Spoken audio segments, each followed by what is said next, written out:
Di awal film kita akan berkenalan dengan seorang pria bernama Joe. Dan saat ini Joe sedang menjalankan misi pembunuhan seorang pria yang sedang menonton teatrikal di kursi VIP. Dan dengan kemampuan Joe yang begitu senyap, ia dengan mudah menghabisi targetnya tersebut.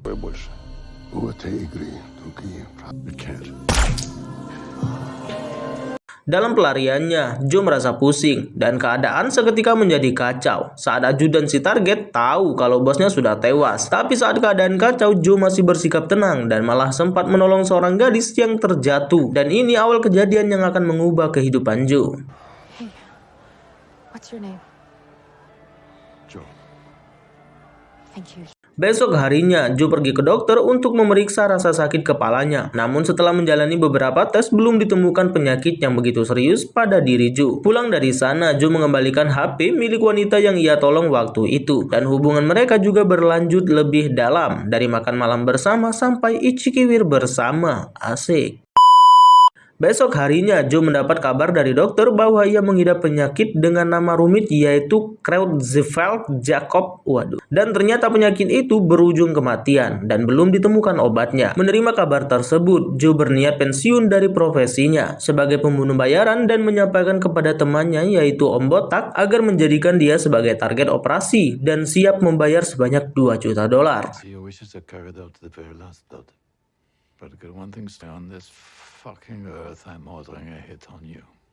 Dikarenakan Om Botak menolak keinginan Joe tersebut, Joe beralih ke kantor agen pembunuh bayaran lainnya bernama Antionet.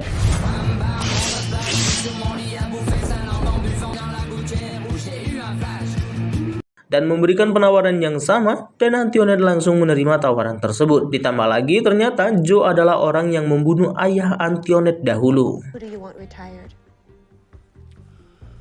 Me. 2 million? I want it done clean. Me till 2400 hours. Kesepakatan telah dilakukan dan Joe meminta waktu sampai dengan tengah malam. Baru misi tersebut boleh dilakukan. Tapi hal yang mengejutkan terjadi di mana Joe mendapat kabar dari dokter yang memeriksa Joe di rumah sakit bahwa hasil tes laboratorium Joe tertukar dengan seseorang. Dan kesimpulannya adalah Joe dinyatakan sehat walafiat dan sakit kepala Joe tersebut hanya sakit kepala biasa. Doc, I'm gonna have to call you back. Dikarenakan hanya tinggal tersisa kurang lebih 3 menit lagi menuju waktu tengah malam. Dan itu kesepakatannya akan segera dilakukan, yaitu pembunuh bayaran akan langsung menyerang Joe. Dan benar saja, tim pertama bernama tim Goyang dan mereka beranggotakan 5 orang. Mereka sudah berada di dalam rumah Joe.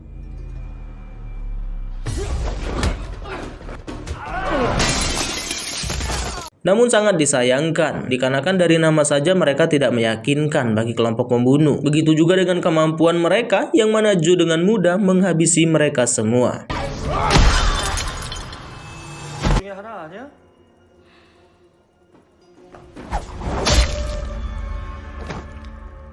Setelah kejadian tersebut, Joe menelpon Antionet untuk membatalkan kesepakatan. Namun Antionet menolak dengan keras dan bahkan ia akan memanggil semua pembunuh bayaran di Eropa, katanya. Sembari menelpon, ternyata Joe kedatangan tamu lagi, yang mana mereka adalah 2 bersaudara menggunakan sepeda motor dan langsung menyergap Joe dan yang terjadi.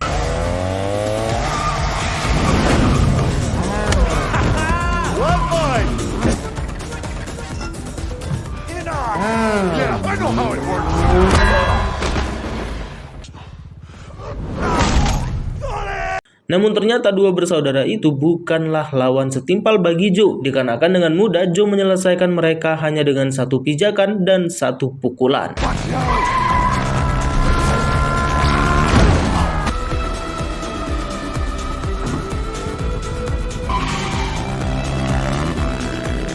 Setelah itu, Joe bergegas ke rumah sahabatnya yaitu Om Botak dan meminta sedikit bantuan senjata. Dan malam itu juga sakit kepala Joe seketika hilang karena diurut oleh istrinya Om Botak. Tapi di tempat lain ternyata Antionet mengabarkan kepada semua pembunuh yang ia kenal, terutama pria berotot bernama Lovda. Brief. Flood took out a contract on his own life.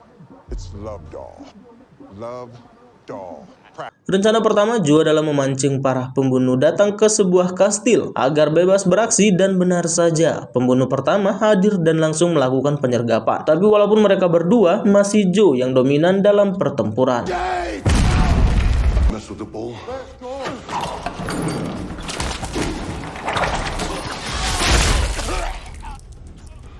Belum selesai dengan yang pertama, datanglah membunuh kedua, yaitu dua orang perempuan bersenjata lengkap dan langsung menghujani Joe dengan selongsong peluru tajam.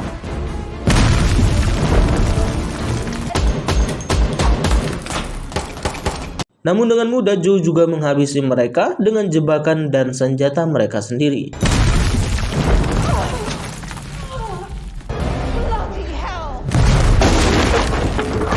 Ternyata pembunuh ketiga sudah hadir di sana bernama Botas dan tipenya adalah berkelahi sambil menari sebagai pembangkit semangatnya sehingga yang terjadi.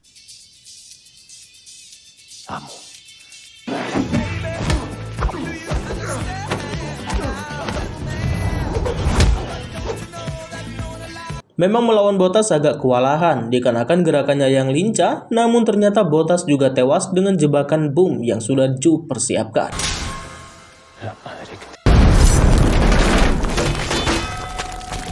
Selesai itu ternyata Lovda menelpon Joe yang mengabarkan bahwa kekasih Joe sudah ia culik dan mengajak tukar nyawa demi menyelamatkan nyawa kekasihnya. Namun Joe menolak itu semua dan ternyata pasukan militer Max yaitu anak buah dari Antionet sudah tiba di sana sehingga yang terjadi.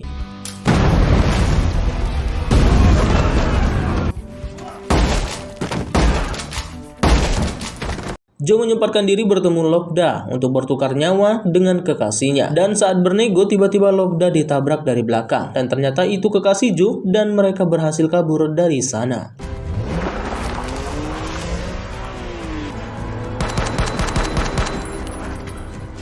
Di pertengahan jalan, Joe habis dioceh oleh kekasihnya bernama Maisie ini. Karena Maisie nggak tahu kalau dia sebenarnya adalah pembunuh bayaran. Dan ternyata Maisie tertembak di bahu belakangnya dan membuat Maisie pingsan.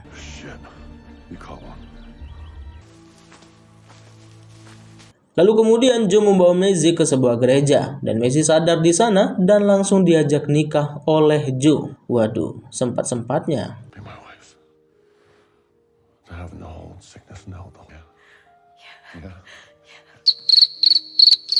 Di pertengahan janji nikah, tiba-tiba datang serangan dari Lovda sehingga yang terjadi.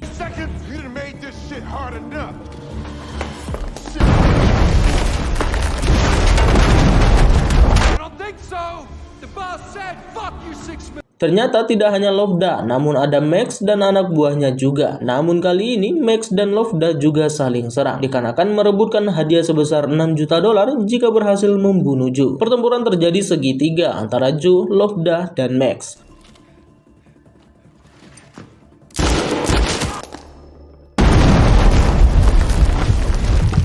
Namun ternyata nasib tidak berpihak dengan Lovda dikarenakan ia tidak berdaya saat tertimpa batang besi dan akan dibunuh oleh Max. Namun ternyata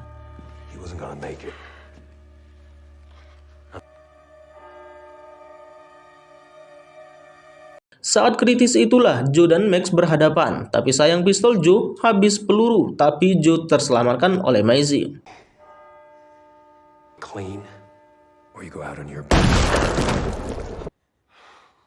Setelah Antionet juga tewas di tangan Om Botak karena dianggap sudah melanggar aturan permainan dalam dunia pembunuh bayaran. Dan selesai juga film kita kali ini. Terima kasih banyak buat kamu semua dan pesan yang bisa kita petik adalah tidak ada kata terlambat dalam hal memperbaiki diri. Memperbaiki motor aja bisa kapan saja apalagi hidup. Sayonara.